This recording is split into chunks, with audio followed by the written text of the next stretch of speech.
मणिपुरी वारी पाम्बी सेनेना ताबीरिबा पुम्नमक्पु अमुक हन्ना Taram नोक्चरी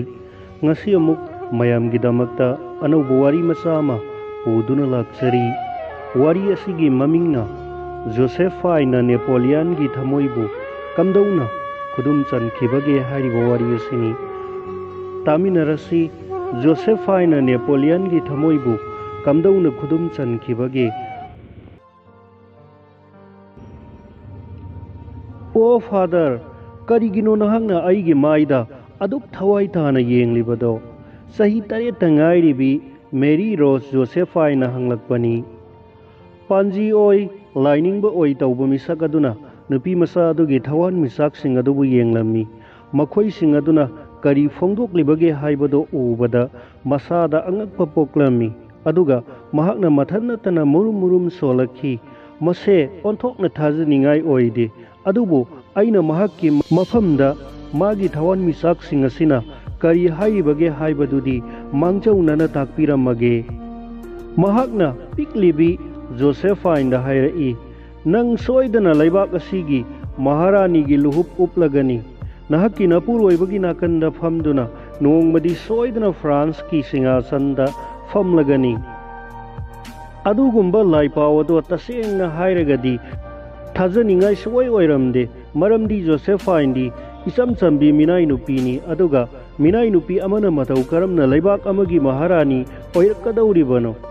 lining banupa adugi laipawado Josephine di angang oimalibanina thoina munna khanglude adubu magi apokpi mama ibe manadi mado khanglami aduna lining ba mioi aduda thajadaduna munna yengduna lairami adubu lining banupa aduna thoina mabukningda singnaba amadi mipaiba poklamde mana hairami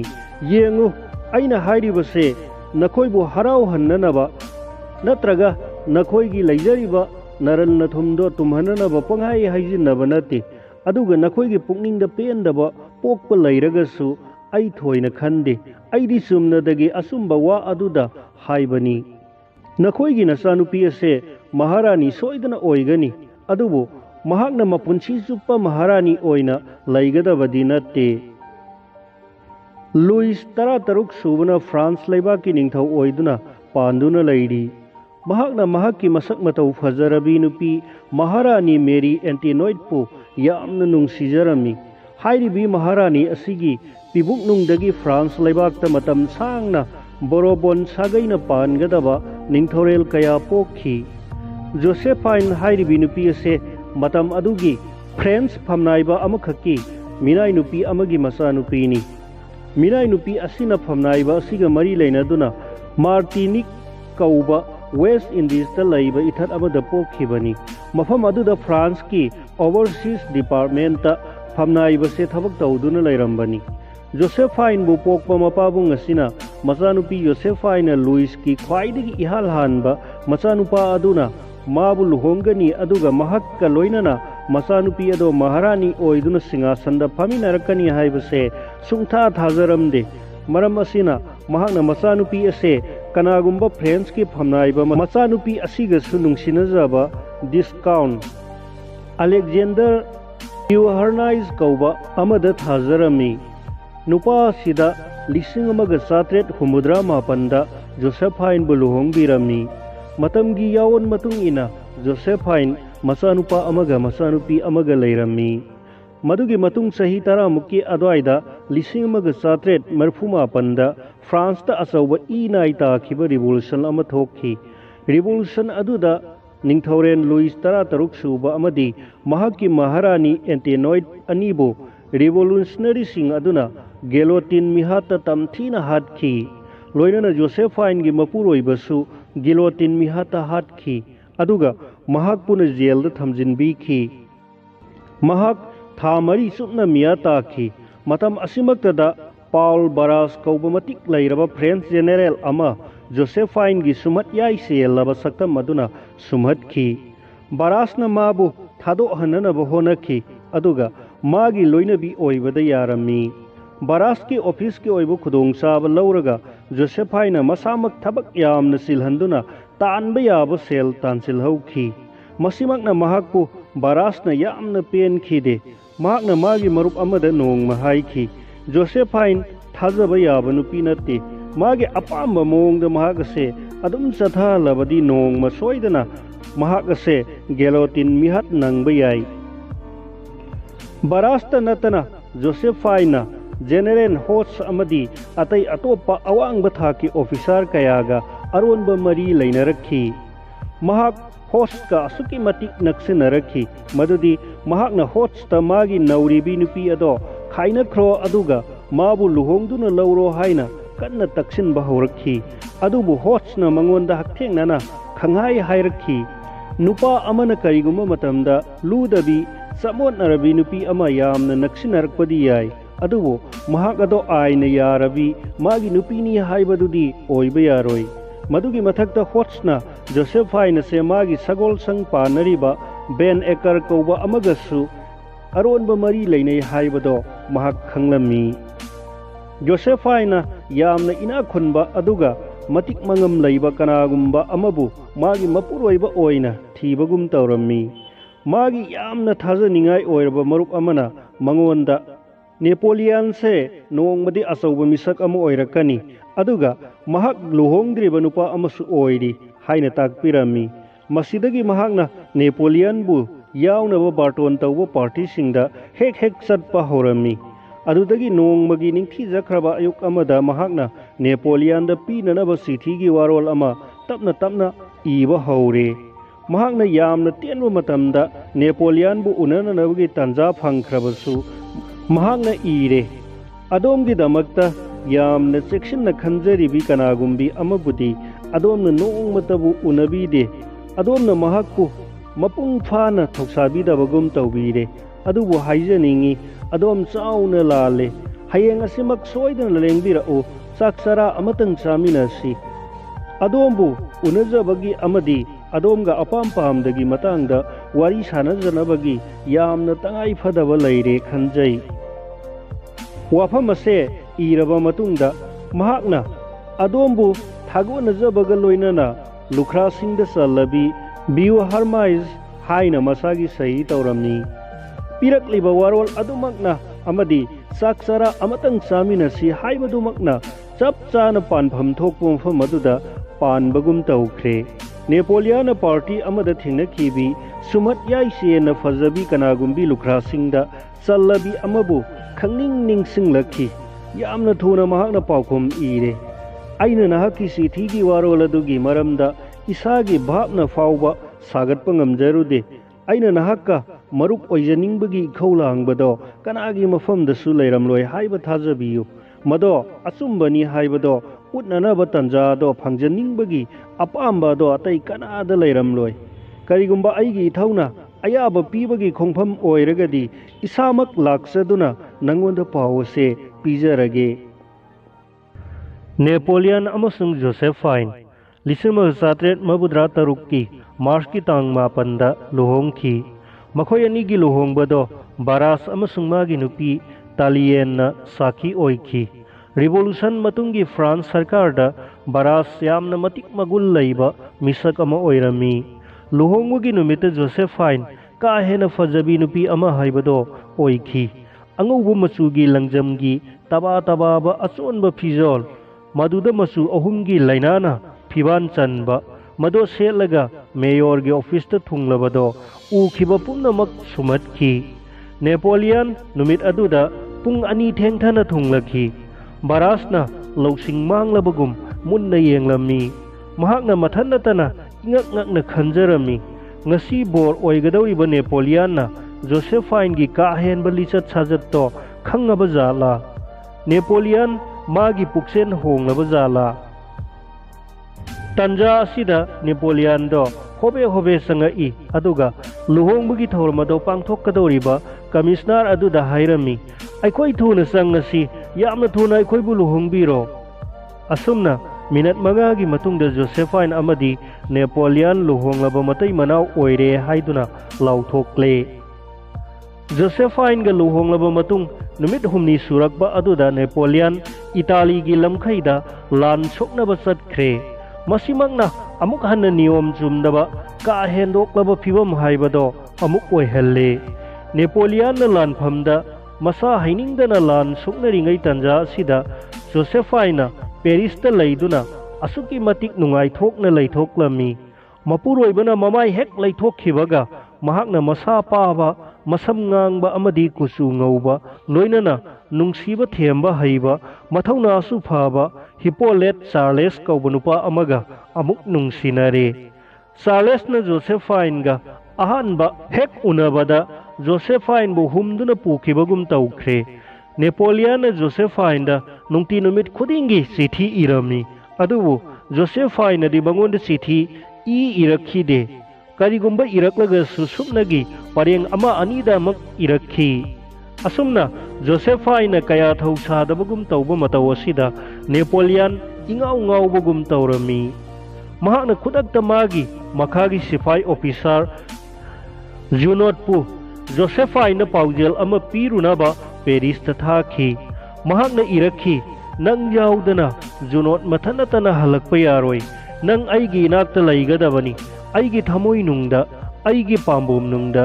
aigi sinbanga naksinana nang matam pumbada laigadabani nasa panduna pairpagum nang lao thuna lao Josephine paukhum piu yakhide Josephine yaudana Junot mathanata halakhi miyam nadi yumbalabani haibado khangnanaba mahak luhongle haibagi wafamado miyamna khangbado Josephine pamki madu khaktagi Napoleon bu mahakna luhongkhibagum tawki adubu Napoleon nadi Josephine bu thamoi sengna nungsijakhi aduna Josephine amadi Napoleon anigi nungsinabagi mari ase maikai na matamak chatpa lambi oikhi mathangi sayolda Napoleon magi general Murat thaduna Josephine da sithi ama amuk iduna thilhankhi mahakna ikhi nang mafam asida khudong chaba pumnamak phangani Minai Michel fajaba pirol loinana nangna yamna luna tawjaba nangi huinaw mafam asida khudingmak phangani Josephine sithi ado parami mahakna momon noklaga mathanatana murum solami Napoleon se asuki matik nongningba midani khudakta mahakna Italy chattananaba maram ama amuk pisilami mahakna Muratta tawsinaduna hairami mahak mirole masawai sangdare Italy chatpagi fataba lambi aduda mahak chatpa ngamlaroi Napoleon matam pumnamakta mingselna makhum chanba Josephine gi photo adubu magi phurkhawda haptuna purami nongmadi mahakna magi phurkhawdagi mado lauthokpa matamda mingsel ado kairami Napoleon gi kusu ado taifet tairami aduga hairei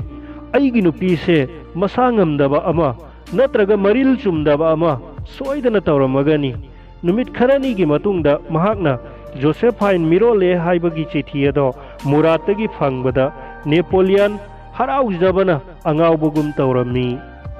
Napoleon na tawsinari bi Josephine budi mahakna kauthokpa sungam ngamkhide Napoleon na magi nupina atopa nupa amaga loinaduna laiba aduga magi masangamde hairibado mangondagi laithoknaba tawribani haibado masa sukhang khangjaramde Josephine masangamdre tabada mahakna magi masin manaw oiba Josephta chithi irakhi marup ai ningba kaire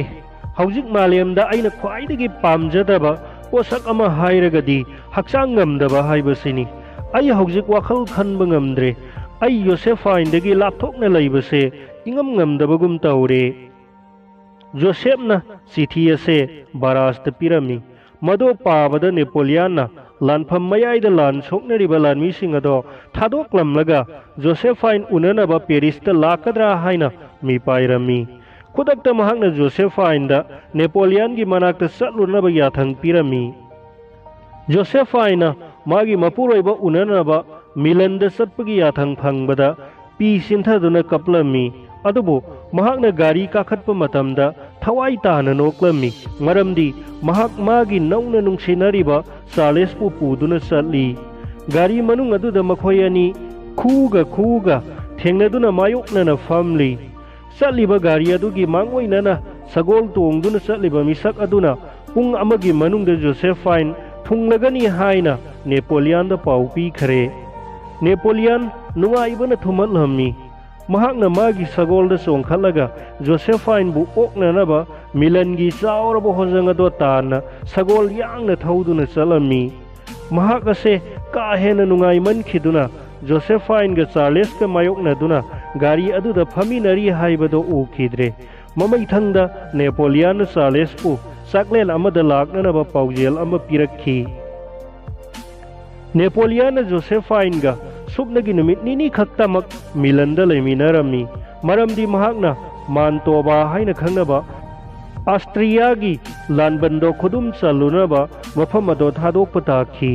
मसे अरोइबसु ओइबा अदुगा ख्वाइदगिसु मरु ओइबा लानबन अमनी। महाकना शहर अदो खुदुम चनसिल्ले अदुगा Josephine गा बेरोनादा अमुक पुल्लरे। Austrian सिंग अदुना खुदक्ता इथा थाजरुदबा मओंगदा French सिंग अदुगी मथक्ता लांदारक्खी मखोइबु मखोइगी ngak सेलिबा मफम अदुदगी तांथोकपिरक्खी। Napoleon खुलई थुना मदुदा संगसिलमी असिगुम्बा चरांगनरबा तंजा असिदा Josephine मागी नुंगसिजरिबा Charles का लोइनना गाड़ी अमदा चेनख्रे। जेनोवा यौख्रे मतुंग तारकपदा पेरिस की हराउ तयाम्बा पुंसी अदुदा अमुक सरुक याख्रे। लानफमदा नेपोलियन हाइरप सांख्रबा मतम अमा लैथबा तारमी। नवेंबर था यौद्रिबा फाउबा महाकना मागी येकनबाबु नमथबा ngamद्रिबा फाउबा मफम अदुदा पंथदुना लैरे। मदुगी मतुंगदा महाकना सांख्रबा मतम अमा मिलनदा जोसेफाइन गा लैमिनगे हाइना खंजखी। महाकना चिठी अमदा मागी लैजरिबा थमोइगी वारोल पुम्नमक मागी नुंगसिबा अदुदगी फंगकपा थमोइगी चैना पुम्नमक हाइथदुना जोसेफाइन दे इरमी। सांख्रबा नुमित कया अमा महाकना चिठी अदुगी पाउखुम गाइरमी अदुगा अरोइबदा जोसेफाइन कनागुम्बा अनौबा मिओइ अमगा अमुक नुंगसिनख्रे हाइबदो महाक तसेंग तसेंगना खंगले। जोसेफाइन हानना मिलन थादोक्तुना चेनख्रे हाइबसे महाकची सुखंग खंगलमदे। महाक मिलनदा लैरमखिनी खंजरुबदगी महाकना मागी गाड़ीदा काखतखी अदुगा मिलन यौननबा महाकी सगोलदो नुंसितकी ममांग थादुना थौरक्खी। अदुबु महाकना यामना साथीना निंगबा काइखिबदी जोसेफाइना लेहौबा युमदो इहांग हांगदुना लैरमले। नेपोलियन मागी थमोइबु नमथबा ngamjadabagum तौरे ममितगी पीगी इरा सिंथरक्खी। नुमिदांग अदुदा महाकना जोसेफाइन दे इरक्खी नंबु उनगनी हाइबगी दमकता अइना पुम्नमक थादोकलमले अइगी पाम्बोमना नंबु नुंगसीना अमुक्तंग कोंजरुनी खंजरबगी दमकता पुम्नमक लंगथोकलमले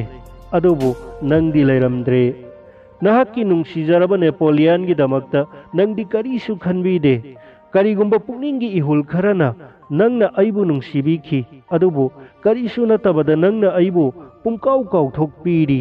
फरे करीमत नुंगाइतबा तौरनु नंगी नुंगाइबा फंगनबगिदमक्ता होनौ। नुंगाइबा हाइबा पोसगसे नंगिदमक्तदी सेमबिरमलबनी। मालेम ताइबंग पानबसिना नंगबु नुंगाइहनबा ngamlagadi अइना हाइगनी ताइबंग पानबसे नुंगाइबा मफमनी खंगले नंगी नुपा ओइरुबा अइतना अकीबा फंगना वाजबनी। जोसेफाइन के मतंग हंदक्ति नेपोलियलदो पेंगसोइरबगुम तौरे। महाक तुम्बा हिप्पा चांग नाइदरे मपुंग फाना साबसु तौदरे। मागी मखादा लैरिबा माबु मतेंग पांगलिबा आर्मी ऑफिसर सिंगना महाकना नोंगमा नोंगमगी मयांग कंसिलक्पा उबदा मिपाइबा पोक्लमी। महाक मसामकना ओइरिबा फिबम अदुदा मसाना मसाबु लाक्सिनजननबा होनबदा मतम यामना चंगमी। महाकना हाइखी जोसेफाइना अइबु नुंगसीदे महाकना अइबु कैदौनुंगदसु नुंगसीगदबसु लैते। अदुबु मतुंगदा तपना तपना मसाबु लाक्सिनजदुना मागी लैजरिबा थौना लिंगजेल मयाई पुम्नमक माना थुंगे तालिबा पांदमदा मरमदमगी मियोइसिंगदा अमदी मसागी जातिदा पुम्नमक अमुक हन्ना पुंकत कथोखी। मिलनदा लैरिङैदा जोसेफाइना मागी अरोनबा नुंगसिनबा नुपा चार्लेस माग लोइनरखी हाइबदो नेपोलियन कोन्ना खंगलखी। महाकपु नमथाक तौबगिदमक जोसेफाइनबु महाकना साथीना सही थांखी। जोसेफाइना नेपोलियनदा महाकना लानखिबा अदुगिदमक्ता ngakpinanaba निजखी। नेपोलियन पुक्सेल चाउन जोसेफाइन बु ngakpikhi जुलाई 12 1772 नेपोलियन इजिप्ट खोंदाबा मतम अदुदा महाकना यामना थाजनिंगाई ओइरबा पाउगी लेखोन अमदगी तारखिबनी जोसेफाइन माबु नमथाक तौबीरे महाकी अरोनबा नुंसिनबा चार्लेस का लोंदिनदुना मयान तुयानबा पुंसिगी मवोंग अमा सथरे नेपोलियन महाकु साथीबा मवोंग नमथाक तौरे खनखी अदुना महाकना महाकी आंगांग ओइरिंगई मरुप बाउरेंसता फोंदोखी नंदी अइंगोंदगी यामना लापथोखरे करिगुंबा नंगना अइंगोंदगी लापथोकलमद्रगदी जुनोतगी तारिबा पाउ पुमनमक नंगना अइंगोंदा पाउदमलमगदबनी जोसेफाइनगा आइगा माइल लिसिंग अमगा सनिपान हेना लापनना लई नंगना अइंगोंदा पाउ पुमनमक ताकपिरमगदबनी जोसेफाइन नंगना अइबु अदुमना नमथाक तौबा नमथाकसिंग अदुना थामोई सोकप थौदोक कया थोकहल्ले अदुगुंबा मीगी थामोईबु वहनगनबी सैगनबी अमदी यामना केगनबी मी अइना मरु फंगना मुथतकनी मागी दमक्तदी खाइनबा मियामदा तसेंगना खाइनबा हाइबदो खंगनबा अई मंगोंदा सिथी ईगे अई पुमनमक खंगी खाइनबतना अइखोई लापथोकना हल्लगदबनी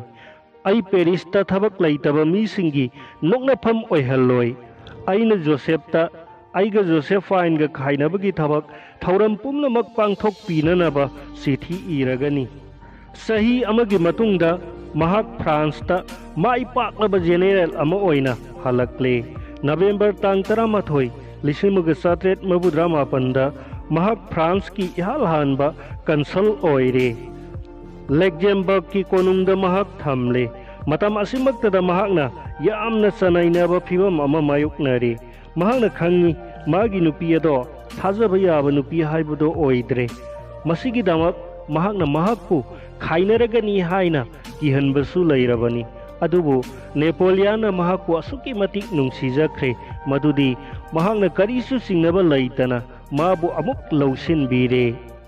महाकना जोसेफाइनबु थोइदोकना नुंसिजरमी अदुबु माबु थाजरुबदी याबा पोट नत्ते महाकपु कोनुंग अदुगी मथक इथंग थंगबा का अदुदा थंबीरमी मदुमक मंगोंददी जेलदा लैबगा चप मानरमी नेपोलियन माबु उनबा लाक्पा मिपुम खुदिंगमक्ता सेक्शनना येंगबा होरमी मसामकना अराक्पा मीसिंग अदुगी ममिंगसिंग अदो कुपसिनना येंगसिलमी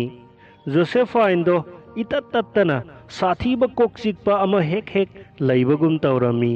अदुबु नेपोलियन माबु असुकी मतिक थाजखिद्रे तौसिनरिबनी हाइदुना माबु सैगनी मेदाम मखाताना साउबा यारोय असुम हाइरगा महाकु गारी अमदा हापलगा अहांगबा लमहांगदा पुथोकनी असेंगबा नुंसित नुंसा फंगनगनी मदुना मागी सिकपा नाबो पुमनमक कोहनगनी हाइना खलमी हौजिक नेपोलियन फ्रांस की मपू अमदी लैबाक असिगी मराइबक लेपीगदबा मिसक अमा ओइरे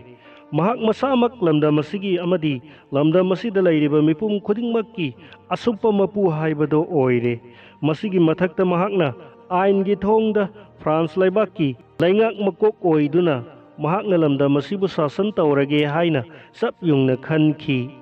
मदुगिदमक्ता यामना पाक चावना सिल लांगदुना तौरे मदुगी नुमित्सु लेपले दिसंबर की तांगनी 1914 सुपना मरीदा नेपोलियनबु फ्रांस की निंगथौरेल ओइना यलहौंगैदगी लैरक्लिबा मखोइगी लुहुप उपनबा थौरमदो पांगथोकलगनी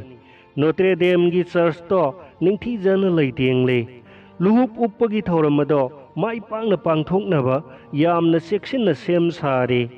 नेपोलियन जोसेफाइनबु मागी नाकलदा फमदुना फ्रांस लैबाकी अथोइबी लैमा महारानी ओइना लैबाकना सक खंगनबदो पामजखी अदुबु मागी इमुंग मनुंगनदी मागी थौरांगदो यानिंगलमदे अमरोमदा नेपोलियन जोसेफाइनबु असुकी मतिक नुंसिजरमी अदुना महाक थवाई यामना वाजरमी मरमदी जोसेफाइनदी ngasi फावबा अंगांग यावबगी फिबम उरमदे अदुना नेपोलियन करिगुंबा मतमदा खलमी महाकपु आइना खाइनरगा अतोप्पा मचा यावगदबा कनागुंबी अमगा लुहोंगबना फरिब्रा असुमना ngaiha खल्लुरगा महाक अदो मागी नुंसीजरबी नुपीगी मफमदा अचौब सिरोल अमनी खल्लदुना वफम अदो थादोखी। नेपोलियन जोसेफाइनबु फ्रांस की अथोइब लैम महारानी ओइहनगे हाइना चप युंगना खनख्रे। निंगथौरेल ओइरब नेपोलियन असुकी मतिक मंगाल लैना फिजेट लैतेंख्रे। लोइनना लैबाकी मबेमा ओइरबी जोसेफाइन मनी मुक्तान थामब लैमकोनगी फिजेट लैतेंग सेटले। महाकी मसमदो फजरब खुदोक मसा कयाना थेतुना हेन पुकनिंग थौगतप मवोंग ओइरी। मसागी सही कुनमंगा फाउबा हेंद्रीबा यामना तनौ तनौरबी नुपी मसा अमगुम उरी। नेपोलियन थोंनाउ तरेट पानबा सनाना हक्तुना सेम्बा गारी अमदा मागी नुपी जोसेफाइने मचिन मनाउ अनि जोसेफ अमदी लुइस पुन्ना फमिना दुना चटली। अतोप कयाना मखोई मखोईगी गारी अदो तोंगदुना निंगथौरेलगी गारी अदुगी मतुंग इल्ली।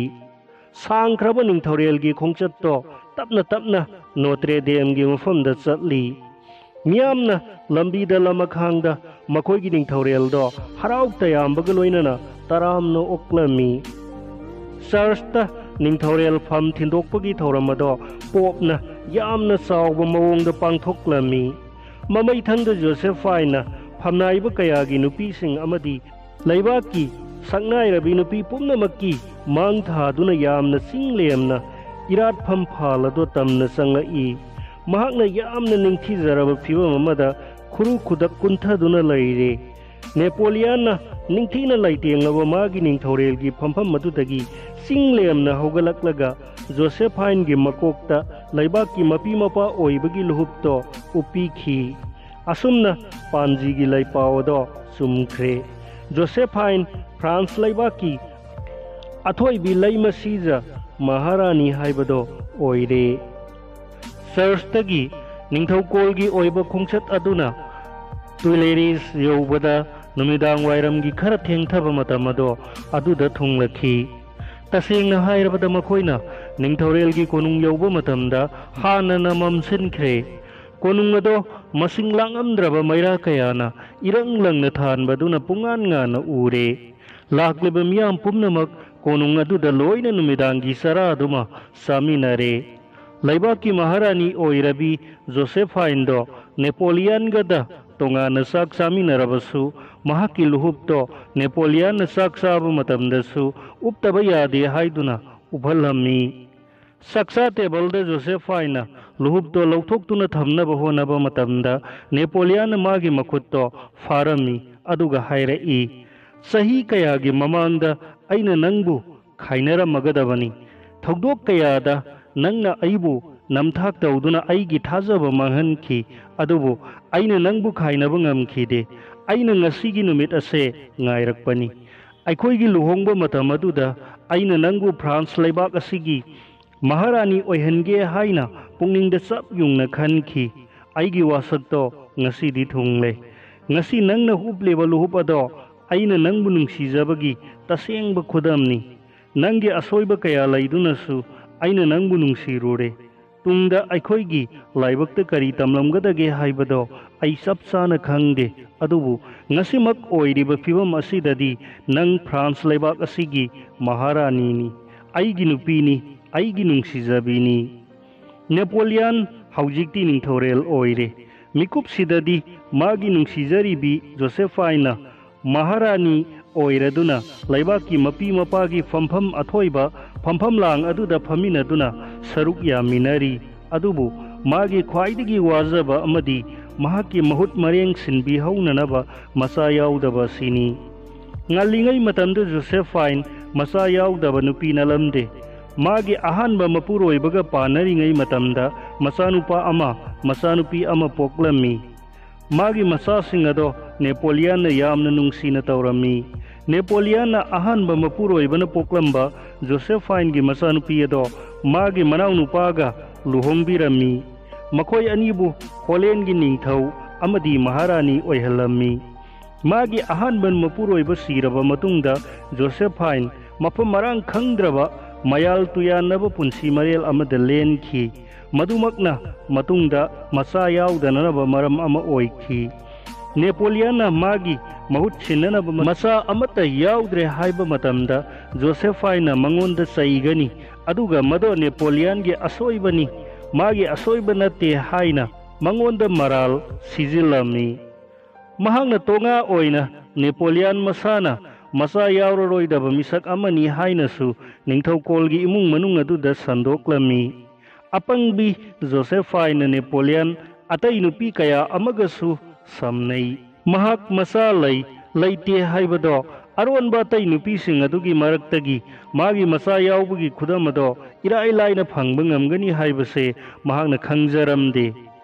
जोसेफाइन नेपोलियन की पुंगिंगदा अतई अरुब वफम कया अमा मदुगी मतांगदा संदोकपदुदा मागी अचौबा मराल अमा लैरे हाइना नेपोलियन खनखी अदुबु नोंगमगी अहिंग अमा अंगक्व थौदोक अमा थोकखी मदुना नेपोलियन की ताइबंग से उमहोंग होंगनखी महाक सेन क्लाउड हाइबा मफम अमदा लैरमी नुमिदांग अदुमा कनागुंबी मागी नुपी मेदाम दुसातेल कौबी अमगा फमदिनरमी पुमनमक लोइरब मतुंग नुपी अदो थिंगब ngamdana खंगनोक नोकथोरक्लमी नेपोलियन दो इंगक ngakpagum तौरमी मंगोंद मदुगी मरमदो ताकननबा हाइरमी मेदाम अदुना अरोनबा करीनो खरा हाइखिबगुम तौखी मतुंग तारकपदा नेपोलियन माग हक्थेंगनरुबा नुपीसिंग फ्रांसता पोलैंड ऑस्ट्रेलियादा अमदी अतई मफम कयादा अंगांग कया पोखी हौजिक नेपोलियन जोसेफाइनबु खाइनरगे अदुगा मागी महुत मरेंग सिलहौननबा मचा लैनबगीदमक्ता निंगथौ मचानुपी अमा लुहोंगगे हाइना खल्ले नेपोलियन मसागी सही निफु सुख्रे लिसिमग चनिपान सुपना मापन सेप्टेम्बर की तांग 19 नेपोलियन अमदी जोसेफाइन पुन्ना चाक चामिनखी असुमना चाक चामिनबदो वा लाल अमत ngangnadana लोइसिल्ले जोसेफाइन गी मिलुदगी पी सिंथरखी नेपोलियन न चक्चा टेबल अदो थांगदोक्लगा सोफा अमदा फमदुना लैरे खोंथांग तपना थांगदुना जोसेफाइन मागी मतुंग इलक्ली कॉफी थकननब थौरांग तौनरमी नेपोलियन मागी कप तो लौखलगा महाक मथनता तुमिन फमहौगे जोसेफाइन मपान थोखिननबा इंगित तौरमी तसेंगना हाइरबदी मसे नेपोलियन की अकनबा अमदी हेनमनबा वारेपनी मागी पोकमिनब मचिन मनाउसिंगना फना ममांगदा हाइखिबा वा लौदना अमदी जोसेफाइन कयारक हन्ना माबु नमथाक तौख्रबसु महाकु थादोउ सुक्या याखिद्रबा नेपोलियन दो ngasiदी जोसेफाइनबु खाइनरगे हाइना खनख्रे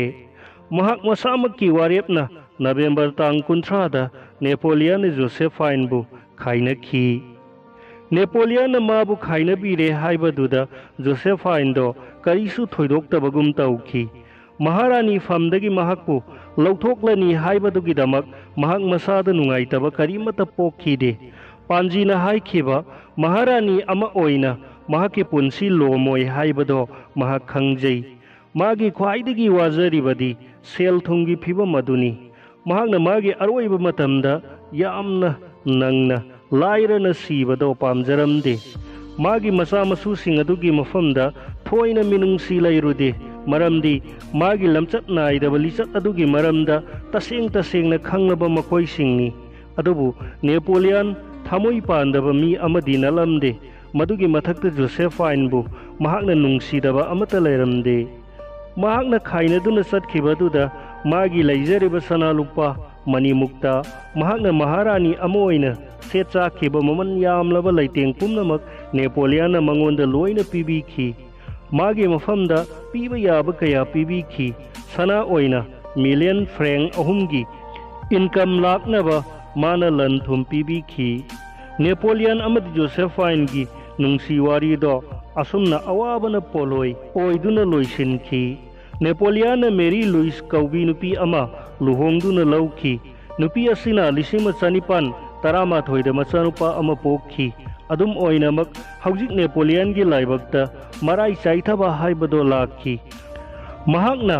नहा ओइरिबी नुपी अमसु अमुक लौखी मचानुपा अमा पोखी अदुबु जोसेफाइन बुदी काउबंगमखिदे 1913 नेपोलियन फम ताखी अदुगा अल्बादा लोइथाखी इकुई कुइदना मफम अदुदगी नानथोक्तुना चेलक्लगा फ्रांसता अमुक हलक्खी